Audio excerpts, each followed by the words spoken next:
All right, welcome everybody back to another episode of the summer series we're doing here on the Big Douglas Show. Today, we're moving our way through the NFC East, and for that, we brought in El Jefe to get us all caught up on everything's Giants. How are you, dude? I'm good, man. Thanks for having me, Big Doug. Good to be here. Share some love in the NFC East. I'm a crazy Giants fan, but I'm not an unrealistic one. Okay, Okay. so just to set the tone there, I'm not. There are plenty of us out there that are off our rockers, but I like to think I'm in the middle somewhere. I like to think my feet are on the ground still. I like that. I can appreciate that. Tell me a little bit about how the YouTube channel got started, the show, the New York Revival, and you do it with a couple of buddies I know. How long you been at it now? Yeah, we started it right after the whole thing fell to shit when Joe Judge got fired and all that. So we're at it about 18 months or so. Good timing because we were about to start it in the middle of that season. And we are like, you know what? Let's just start fresh when this storm passes here. So I met them. We all used to we kind of met through Twitter, like through Giants Twitter, and then we used to write articles for the same page back in the day. And once we started podcasting, we realized, how well we got along, how much we wanted to kind of expand on our own ideas. And so that was the birth of New York Revival. We're having a ton of fun with it too, because we expand beyond just covering the Giants. That's definitely our bread and butter. That's our home base. But we have hip hop artists on. We've had ex Giants on or people in the media. So we've had like some good momentum early on, and that's a ton of fun. So that's New York Revival, and we do a weekly show every Tuesday night at 8:30. And then my channel it just kind of took on a life of its own. It's a little ridiculous. So around the same time, the beginning of the 2021 season, I put a video out, and I have like a little background in like music and editing and stuff like that. But I put a video out of me playing two different Giants fans, and they were basically arguing with each other because I'd see all this crap on Giants Twitter, people arguing, wanting to kill each other, never agreeing on anything. So I'm like, I'm gonna have some fun with that idea. So I played two different Giants fans, and I just put it out there. I almost didn't do it, and I'm glad I did. I just threw it out there, and it got like a ridiculous response.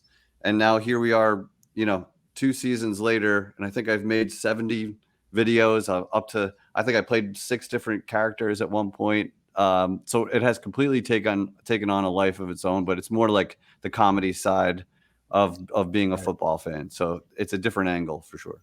And how long does it take on average to put something like that together? I usually aim for around a 2-minute video because I think it's quick hitting, and people don't really have attention spans anymore. So I feel like 2 minutes is a sweet spot. So for a 2-minute video, it probably takes an hour to write, a half hour to record, and then a solid 2 hours of editing.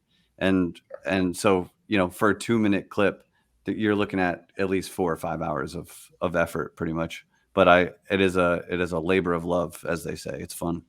I was gonna say, one of the things that I love about having the content creators on the podcast is I find the grind fascinating, Yeah. and it is, and it is a labor of love. And but I always ask because I want to make sure people realize kind of what it takes to get that 2 minute video out. It's not. Yes, you can. I say this all the time. You can buy a laptop, you can buy a camera, you can buy a phone, and you can do, but it's not the same as really getting in there and doing the work. And I've seen a bunch of those videos that you do, and it made me laugh every time. So, I'm curious what? how you view them. You're a Washington fan, right? Like how do you view those? Are you like, because you probably see some of the stuff on Twitter too, but I'm Yeah, just curious how you view it from like another fan base, looking at these, representation of Giants fans going at it.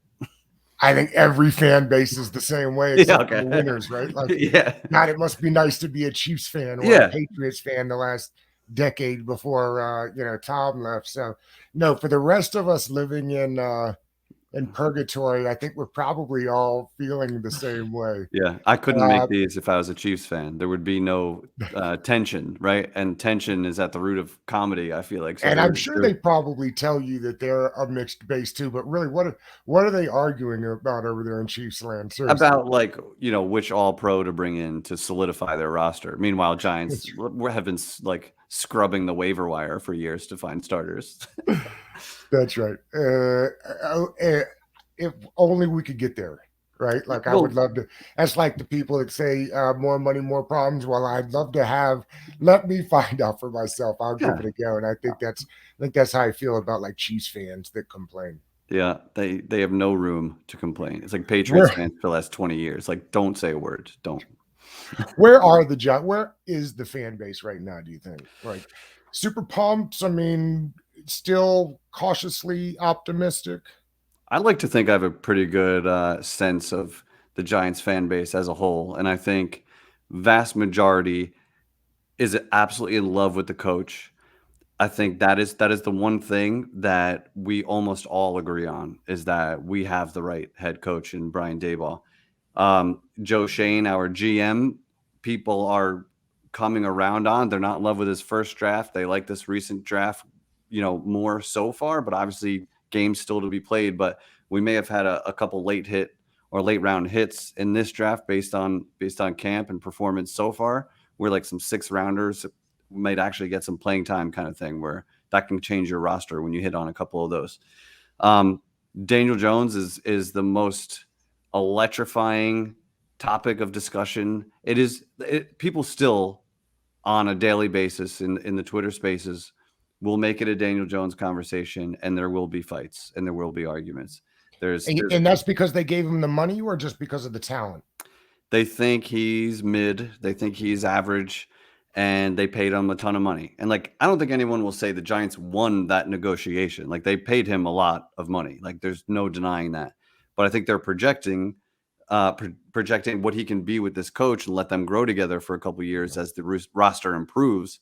And then you have something. And I think it was kind of smart too, because Dable and Shane are just getting started. They caught some good momentum in their first season. You won a playoff game.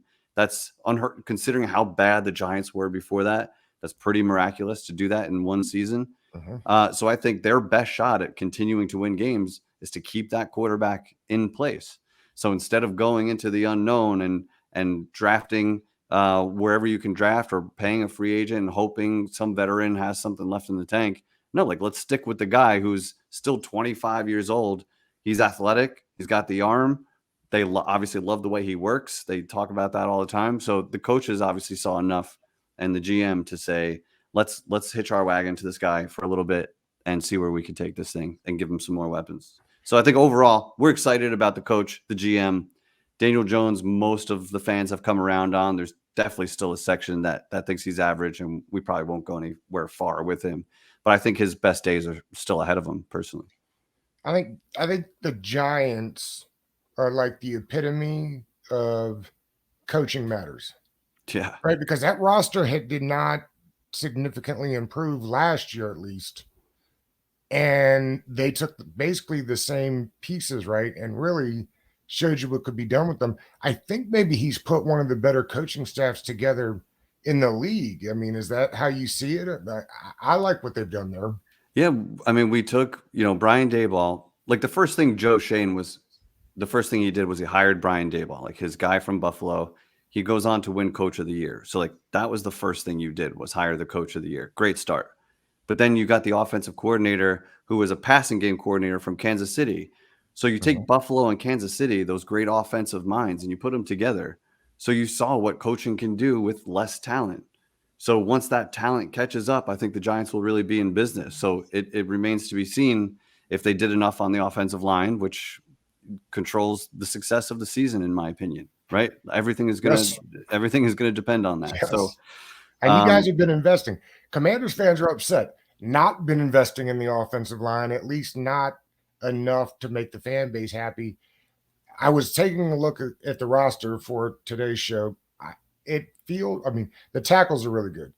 And as a lifelong Georgia fan, I'm very upset that Andrew Thomas went to the Giants. But mean, he got a great one. I know people were disappointed with him maybe in the first year, Yep. but I knew he'd catch up. So and then Evan Neal. So they put money into the tackles. I like the center, albeit I'm a rookie, but I'm sure they like him. I like him. To me, it's the guards. I mean I don't know who they are. You tell me. Yeah, you have a perfect understanding of the state of the offensive line. We've got Andrew Thomas is a rock star. Evan Neal, super high caliber guy out of Alabama. We're hoping he becomes that guy, but he had a rough rookie year, as Andrew Thomas did. And we love JMS, the center. The guards, as of today, they're still reporting a complete rotation of guys. Yes, sir. So you have Izudu, who was like a third round pick a year ago playing. We thought he should be starting left guard. He should win that spot. But then they're rotating Ben Bredesen and Glowinski and like a bunch of mid guys trying to find no one's stealing the job.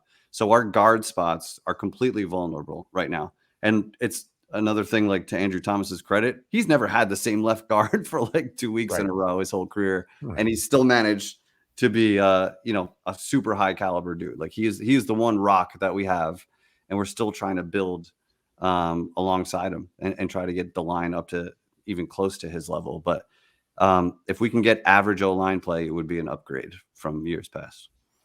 The tough thing about the division too is that I feel like you used to be able to get away with not having good guard play, but when you start looking around the division at the defensive tackles that are involved, you're like, man, maybe it would have been nice to invest more in the interior line because the division is loaded with D tackles, including you guys.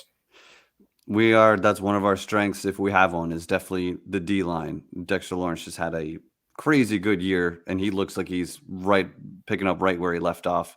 Kayvon Thibodeau, we're hoping takes that step. He's got like that star quality, that star power. And Leonard Williams, who's in his last year of a really expensive contract with us. Yeah.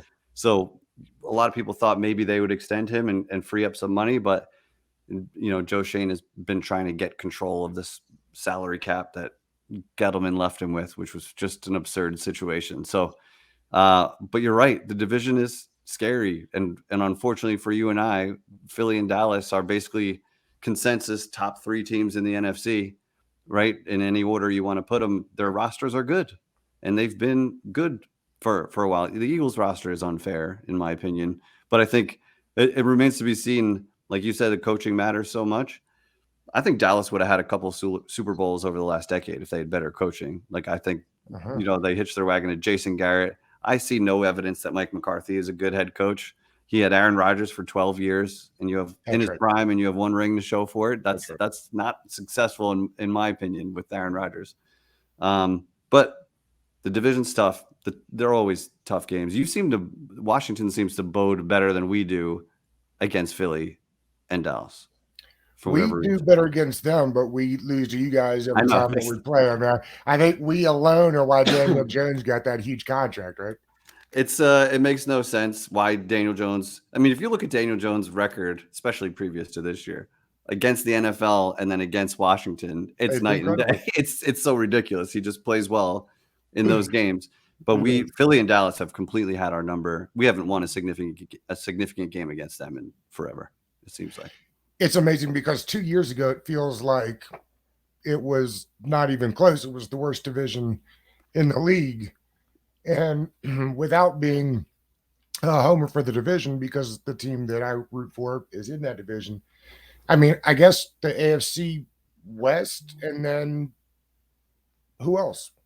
I mean, maybe the AFC North, maybe, or the AFC, what is it, the East? But I mean, I think that this division fits right in there with the rest of those. If my team and your team play anywhere close to the level that the Giants played last year, which I think we're both hoping for this year, right?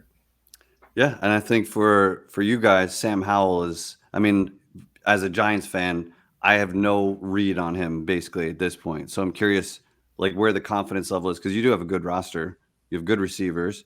So like, where are you guys with seeing how he's gonna? Obviously, you hope for the best, but like, what's your take on how he'll bode this year?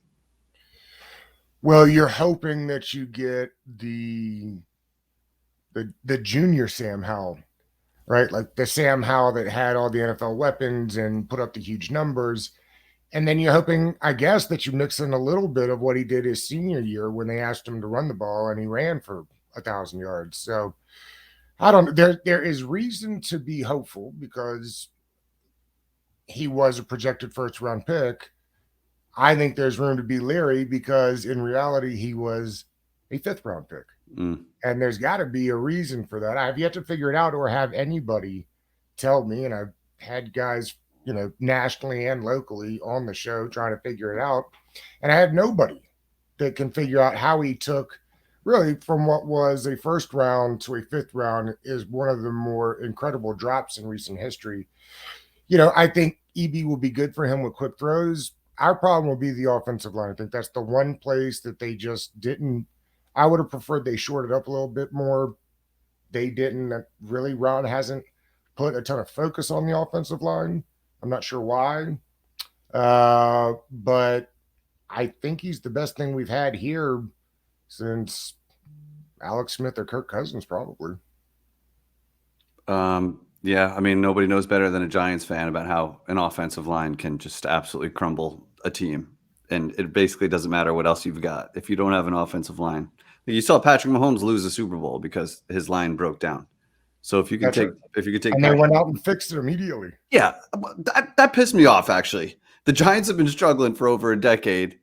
The Chiefs have like a game where it was obvious that they need help, and they just fixed it overnight. And then they hit on Trey Smith, like this 6th-round pick, and he's just slide him in as a starter, and that's just ridiculous. It's just you know My brother is a UT grad, and when Trey Smith started taking that fall, I was like, "What's going on here?" And I guess it was the injury, but I mean, they got a couple of those guys in the interior that are just fantastic. that was one that drove the Giants crazy, like a position of need, and we go and get like a late round running back, Gary Brightwell, who has done absolutely nothing. Like, how do you not take a shot on an offensive lineman at that On that point? on that same round that year, the Commanders were drafting a long snapper, so don't tell me about frustration. Okay, so you feel my pain then. I mean, Yeah, I yours love is the worse. So. cheese, man. Don't get me wrong, but Yeah, maybe, just maybe, they could have invested it somewhere else. that's hysterical. Sorry, but at least we're kind of in the same boat in that realm. Are they going to get? You think they'll give Saquon another contract? I mean, they got him in camp. They've got one more year. They can place the franchise tag on him, right? They can do it again Hmm. next year. Yep. Probably what's going to be happening with all of these running backs. That's what you expect. What? How is he handling it? And do you think? I mean, from the outside, I think I know the answer to this, but how will he handle it, and how is it kind of mess with the rest of the team? Do you think? First of all, I'm a fan of how Joe Shane handled that negotiation. I didn't Mhm. want them like Dave Gettleman, previous GM, would have just All overpaid. the money. He would have given him McCaffrey money, five Yeah. years. Who knows? Like he would have given him everything. So I'm glad that he stuck to his guns because the market matters. Even for Saquon, the market matters, and the fact that you have the tag at your disposal, then why would you pay more if you don't have to? Yeah. Right? Like history will tell you when running backs get to a certain age, things happen, right? And Saquon is a very, very special player and a very good guy. Like he is definitely a guy any team should want. Locker room loves him. He's a great Giant. Everybody loves him as a player and a person. But I think we're happy at this point with how it turned out. He should. I think Saquon had bad representation. He was offered 13 a year at the buy last year and turned it down. A good agent would have foreseen the market coming and say, take this deal. You want to be a Giant? Take this 13 a year. And now instead he's playing for basically 10 million for 1 year, and you could have had 13 for 3.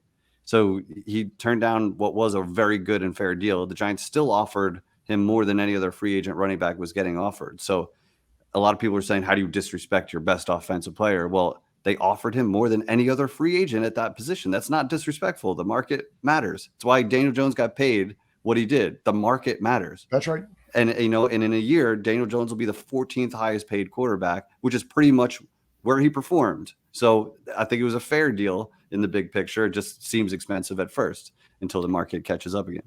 It is, and the market's such a funny thing, and the way the cap moves and the numbers get bigger and bigger every year. Is there anything that you think?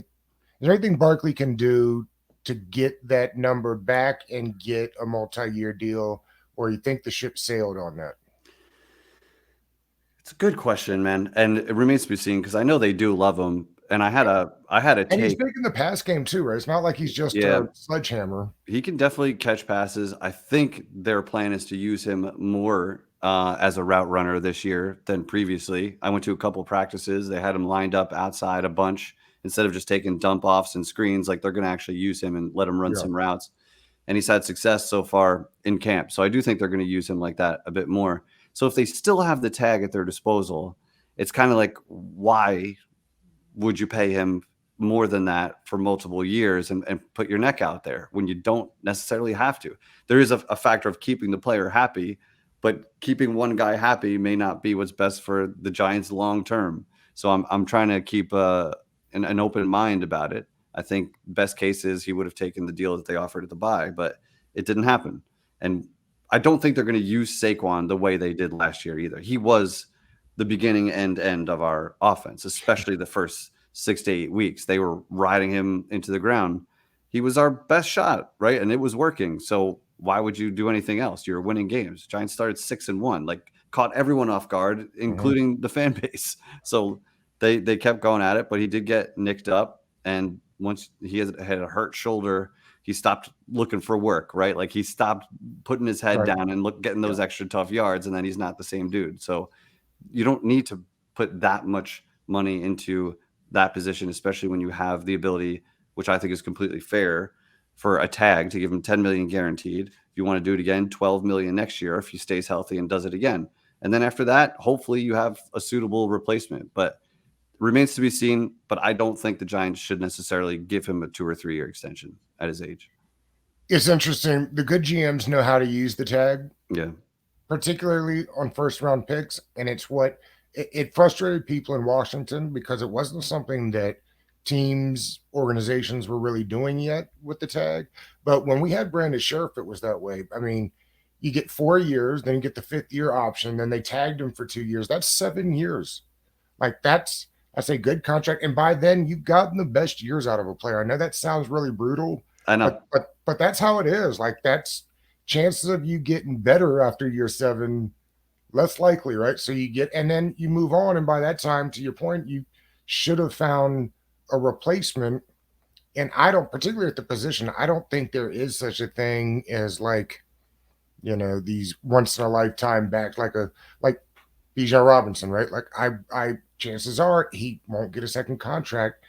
And to me, this is the most interesting thing is what's going to happen to all these guys on second contracts, right? Because if they're not going to get paid and I understand why they don't want to play and not get paid right? Like the 20th best receiver is making more than the Yeah. best running back in the league, which sounds insane. Yep. That's how it is. And I don't know how we fix it. But the problem is there's only one or two being used on each team. So do the math. There's just a lot of running backs out there. There's a ton out there, and you can look at, like McCaffrey and Eckler, and these guys are catching like 80 passes a year. Yeah. So they're used more, like that 20th best receiver probably has receptions right around there, right? Like in that range. So they're Uh-huh. used way more, those two specifically in the passing game. So it's unfair to them in that regard, but in the big picture, Saquon has made a ton of money, right? As Sure. a first round pick, endorsements, all of that. Not that he shouldn't, get as much money as he thinks he deserves, but these, like you were talking about, Sheriff, after the fifth year option and two tags, that guy made a boatload of money. He A can lot of money. he could travel around for a couple of years and go to a contender if he feels like he could do Yeah. that, or I just think you have to play the hand as a GM, and the market helps dictate how you play that hand. And just because a guy is a good guy doesn't mean you should give him whatever he wants to keep him happy. Like you got to build a team. We've been talking about offensive weapons to me, and I don't know about you, but that feels like if there's going to be something that holds the Giants back from getting to where they want to go, it's the lack of weapons. It doesn't feel. I like Hyatt. Like I said, my brother's a UT grad, so Hmm. I've watched enough of him to know who he is. I think he's got potential. Right now, I'm not sure he's a great route runner, really fast guy.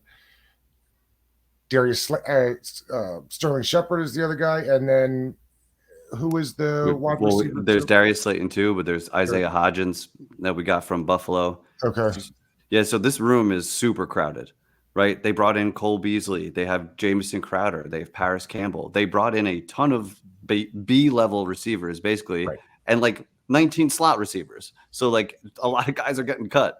Um, Hodgins and Slayton, I expect to be day one starters because they had success last year in this exact offense. So for familiarity, I think the slot receiver is up for grabs. Paris Campbell maybe grabs that at the start.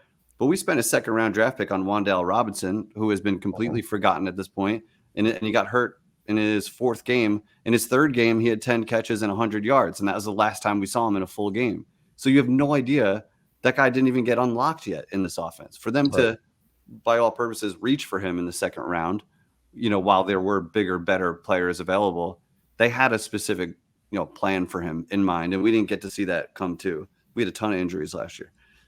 Sterling Shepard can't be relied on to stay healthy. He hasn't done it in his entire career, and he might be the best route runner we have, but he's just not available all the time. So you can't bank on him. So the Giants don't have an alpha. They have Darren Waller though, and I think that's probably the biggest. You could say this about any player. Should he stay healthy, he changes this offense completely. I've been Yes. they target him early and often. You saw it. I don't know if you got to watch the Giants preseason game against Carolina. That's what we've Mhm. been seeing all camp.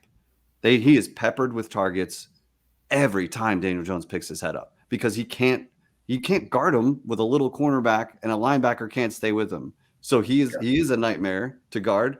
And in red zones, they're looking at him. And our second tight end Bellinger is probably going to have some easy touchdowns this year because Waller requires so much attention. So if Waller's on the field, it changes everything because then you could get Hyatt downfield, and Barkley isn't looking at 8-man fronts for the first time in his career. So the Giants' offense can be unlocked if Waller stays healthy, I think. I liked what you said about Bellinger. I actually have picked him up in a bunch of fantasy drafts towards the end, just because, and I've said this about our tight end too, who is the best blocker that we have. Like if Bellinger is out there as tight end two, just by run sets, he ought to have a lot of opportunities. Yeah, and they know how to set plays up. That's like it always goes back to the trust in Dable and Kafka. They'll set up plays that go to Waller twice, and then the third time it's going to be Bellinger the other way, wide open in the Right. fourth quarter. Like they set up plays like that, and the guys that are way smarter than me and break down X's and O's and they review the film and all of that, they break it down and show you exactly how the Giants did what they did. And like I'm fascinated by the way they set up plays like that and get a read on the defense. That's why the Giants were hardly winning at halftime in any games because of the coaching adjustments at halftime. They figured out what the other team was doing. They knew what plays they baited them with, and then they took advantage in the second half. So look for more of that too. That's why the offensive coordinator for the Commanders that was here last year is not here this year because he couldn't do that. That was it. The plays. It's funny how there's only so many plays, right? Like Mm-hmm. we talk about schemes and all of those things, and yes, there are different philosophies, there are different schemes, but basically they're still the same 20, 30 concepts. It's how you stack them. And the guy that was here before didn't know how to stack them at all. You could see plays working. He just didn't know how to get to them. And that's the key to offense, really. Let's switch gears to the defense. Folks around here will know the starting cornerback that you guys took in the first round out of Maryland, Deontay Banks, right? Yep. Yep. How's he looked in camp? He's looked okay. He hasn't been the story of camp by any means, so I don't want to, overstate how amazing he's looked. But he's looked good and he's flashed a lot, and I think it's pretty likely that he starts on day one. So I think he's done enough to earn that spot. We expect a lot of him being the first round pick. The Giants even moved up a spot to grab him, so they really wanted him. Super athletic, big, strong dude. So I think long term he's going to be awesome. Just I expect growing pains. Like it's going to happen his rookie year. But the bigger story in our secondary has been Trey Hawkins, who is a late round pick, Old Dominion. This guy has come in and he has lit up camp. He has Okay. been getting interceptions. He's been breaking up passes. So like that's one of those late round picks I talked about that can flip your roster. If you get a starting quality player in the late rounds, it changes everything. That's somebody you didn't have to overpay in the free agency or or use another high draft pick on. Where So has he been lining up at? outside, he's been, Outside? Banks, yeah, and then Adoree Jackson, who has been Right. our best corner. Now they're talking about potentially moving him into the slot Mhm. because what, but you put two rookies on the outside, you're going to have problems here and there, right? Yes. And but if you're looking about week one, Giants versus Dallas, CD Lamb is in the slot a lot. So like Adoree Jackson on him is fine for that matchup. And maybe they do it by matchup. But as of today, it looks like two rookies starting on the outside. Aziz Ojulari starts opposite of Kayvon Thibodeau still. He does. He's been just a high hopes guy the whole I know. time. He's super strong and physical, but he has a hard time staying healthy. Um, but he bulked up before last season. He looked great. We got all excited. Then he gets hurt again, and it's just rinse and repeat with him. So like we still hope, should he stay out? Like Carl Banks came out and said if he stays healthy, he's a double digit sack guy. Like that's how high. And for Carl Mhm. Banks to say that, I respect it. He knows it better than anybody watching that position. So um, we're super high on him. We just hope he can stay out there. Another guy you're hoping stays out there is the safety McKinney, who I love, out of Alabama. Is he healthy? What does he add when he's there? Yeah, he's the leader back Yeah. there, and he is healthy now.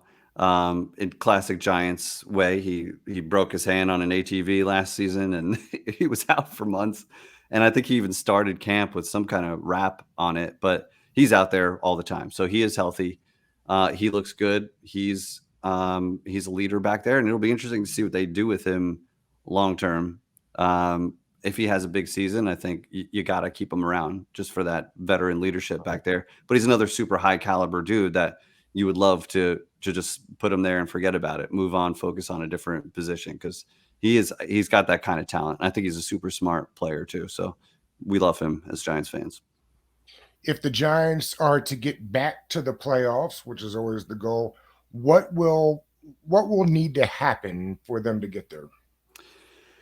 Daniel Jones will have to take that leap, and the Giants will have to Yeah. score more points early and often. And it has to be, you can't do this dink and dunk offense all the time, which is what we had to do last year. They went out, they had a priority to add speed in Hyatt. Paris Campbell is another super fast dude.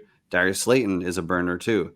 And they know how to use these guys. So the Giants offense got significantly faster. Then you add Waller. So Daniel Jones, the whole he never had weapons thing, that conversation can go to rest after this season because this is enough weapons for you to take the next step and elevate and become that dude. Last year he had 15 passing touchdowns and 7 rushing touchdowns. A lot of Giants fans were leaning on that stat saying, how can you possibly pay $40 million to a guy that threw 15 touchdown passes? But the Giants were one of the most efficient red zone offenses. The problem is that they didn't get there enough. When they did, they converted touchdowns 70 something percent of the time. They were like top 5 in that area because of scheming, right? And if Daniel Jones rushed for 7 himself and Saquon rushed for a bunch too, it means they knew what was going to work in the red zone. Doesn't mean Daniel Jones couldn't have thrown a touchdown on the next play. They did what was going to work. So, that's held against Daniel Jones that his numbers weren't that great, but they knew they had something that was working in the red zone. So I don't get so lost in the stats. Daniel Jones rushed for 700 yards. That's, people seem to just dismiss that like it's insignificant. Like yards are yards, and if he stayed healthy, like he got smarter and he was avoiding the big hits, he's just got to do everything right. And he does look better than ever this year. Saw him in person twice in camp. Seeing the reports every day, he's a way more confident dude because He's a a year big guy too, right? I mean, he's He's he big. he actually is really big. He's Yeah. he's all of 6'5", and he has added a little bit of muscle every year, it seems like. I didn't notice it until I saw a picture of him rookie year, and, like, he almost looks like a man now. Like, if he grew a beard, I think that's really the missing piece to his game. Right. He grows a beard, he will take the next step. I'm fully confident in that. I'm fully confident about that for everybody. Put a beard, Must put have a a beard beard. on and get better. I guess on the flip side of that, then is and Daniel Jones. Let's not use that for this one. But if they don't get there, what will be the reason? I'm gonna assume that, we either got buried in the division and we're not ready, or, like, if we don't win week 1, you're staring at 2 or 3 division wins at most. because Washington's is going to be tough, and then we got to play at Dallas and then Philly twice. So if Philly has anything to play for at the end of the year, they're really hard to compete with roster wise. You can scheme up all you want, but when they're winning at the point of attack, every single position, you can't scheme your way out of that. And that's what you saw in the Giants Philly playoff game last year.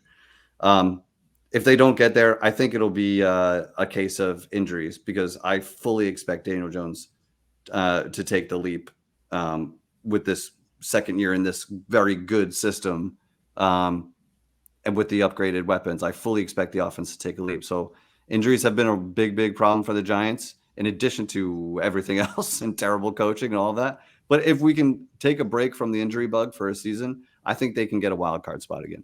I don't think they'll win the division, but I think they can get a wild card spot. And so I was going to wrap with that. What in your mind makes for a good season for the Giants this year? I think, I don't believe too much in moral victories. Hey, they played well, but they didn't make the playoffs. Like, no, this is year 2. The whole Cinderella first year, put that to bed.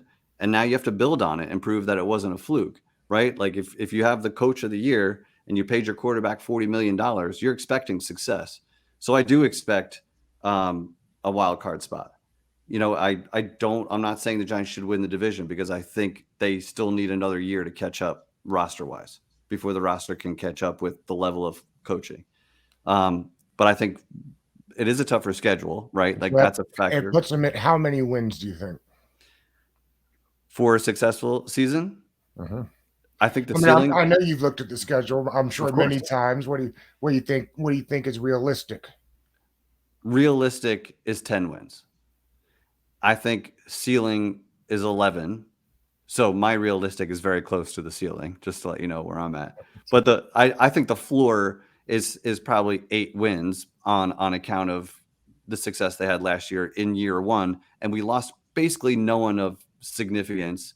Mhm. Maybe Julian Love in the secondary, who was a very good utility guy, stayed healthy, had a good year. You just can't pay everybody, and we're still trying to maneuver the cap. But we upgraded at almost every position. So this is a better roster than last year. So I expect 10 wins, and I expect a wild card. All right, my friend, this was great, man. I appreciate you coming on and get us caught up a little bit. Maybe we'll do this again when they're actually playing some football. This was a lot of fun. I would love to maybe after the first quarter of the season or something, have you on New York Revival and talk shop, do some NFC East roundtable stuff. Yeah, it'd be great, man. I'd love that. Awesome. All right, Nice meeting you. appreciate Take you. care, man.